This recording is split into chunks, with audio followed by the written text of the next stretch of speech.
মাঞ্জা দিয়ে পাঞ্জা লড়ার কথাটা মনে আছে? আগের ভিডিওতে বলেছিলাম। আজকে সেটা ডেমনস্ট্রেট করে দেখাবো।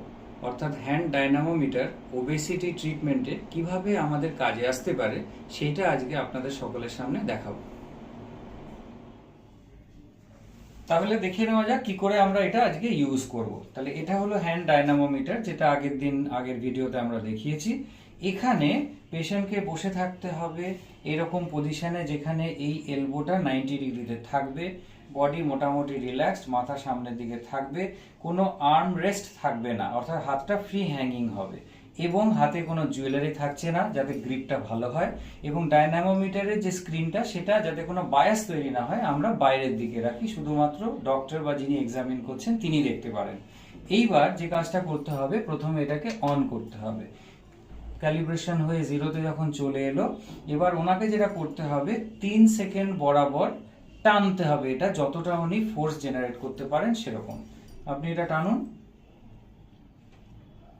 1 2 3, ব্যাস, এবার ছেড়ে দিতে হবে।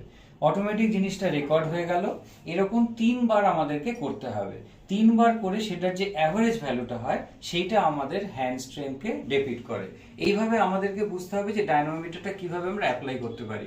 এটা দরকার হবে সেই সব পরিস্থিতিতে যেখানে ধরুন একটা ওয়েট লস থেরাপি দেওয়া হয়েছে, সেখানে মাসেল স্ট্রেংথ কেমন থাকছে, অর্থাৎ স্কেলিটাল মাসেল মাস এবং তার সঙ্গে যে স্ট্রেংথ, অর্থাৎ যে জোরটা আমরা জেনারেট করতে পারি সেটা কতটা পেশেন্ট করতে পারছে সেটা আন্দাজ করা যায়। অর্থাৎ এখানে যখন আমরা করলাম, এটা আমরা পরে ওই হাতেও রিপিট করতে পারি।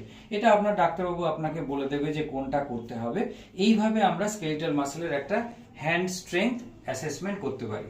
তাহলে বন্ধুরা, আমরা শুরুতে যেটা বলেছিলাম যে হ্যান্ড স্ট্রেংথ ভীষণ ইম্পর্টেন্ট, কেননা যখন আপনারা ওয়েট লস করছেন তখন কতটা ফ্যাট লস হচ্ছে, কতটা মাসল লস হচ্ছে, এবং তার থেকে আমরা কতটা স্ট্রেংথ রিটেন করতে পারছি, কতটা ভালো নিউট্রিশন নিচ্ছি, সেই পুরো জিনিসটা অ্যাসেস করা যেতে পারে। কি তাহলে পাঞ্জা লড়ার গল্পটা ভালো লাগলো তো? নমস্কার।